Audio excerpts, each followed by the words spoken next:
वाटलंच नव्हतं उरलेल्या डाळीपासून एवढा छान असा खमंग टेस्टी पदार्थ बनवता येईल, कारण खाल्ल्यानंतर कळलं खरंच खूप मस्त झाला होता।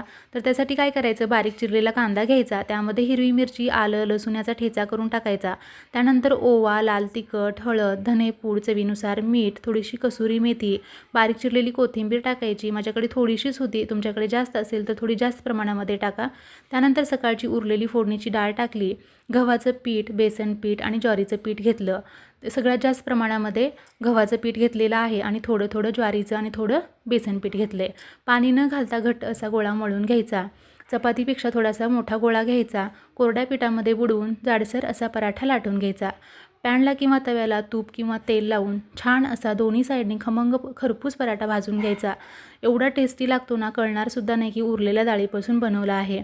दही किंवा सॉससोबत सर्व करू शकता, खूप मस्त लागतो। व्हिडिओ आवडला असेल तर like, share and subscribe. Thank you.